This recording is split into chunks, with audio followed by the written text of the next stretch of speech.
అవంతి నగరంలో 60 సంవత్సరాలు నిండిన వారిని చంపేయాలని ఆ రాజ్యం పరిపాలించే రాజు ఆజ్ఞ జారీ చేశాడు. వృద్ధులు పని చేయలేరు కాబట్టి వారి ఉపయోగం ఏమీ లేదనేది ఆయన భావన.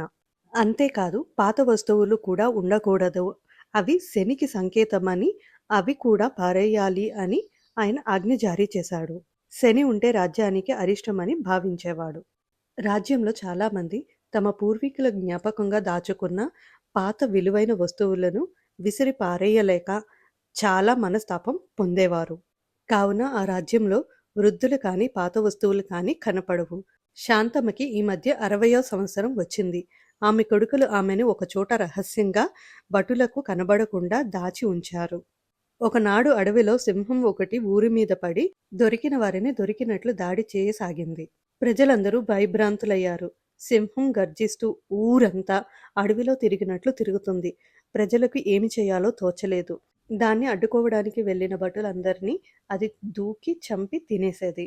భటులకు కనిపించకుండా దాక్కున్న శాంతమ్మకు ఈ విషయం తెలిసింది. కొడుకుల్ని పిలిపించుకొని సింహం బారి నుండి బయటపడే మార్గాన్ని వారికి తెలియజేసింది.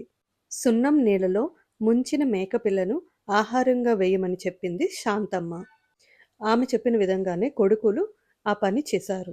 ఆకలితో ఉన్న సింహం అమాంతం ఆ మేకపిల్లను తినేసింది. అది సున్నం తినడం వల్ల కళ్ళు తిరిగి స్పృహ కోల్పోయి పడిపోయింది.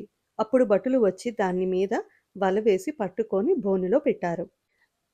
ఇంత మంచి సలహా ఇచ్చిందెవరని రాజు విచారించాడు.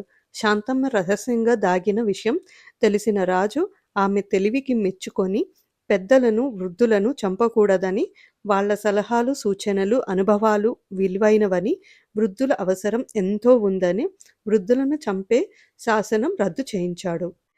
అంతేకాదు పూర్వీకుల జ్ఞాపకంగా దాచుకున్న వస్తువులు ఏదో ఒక సమయంలో ఉపయోగపడతాయని దాచుకోమని రాజు ఆజ్ఞ జారీ చేశాడు.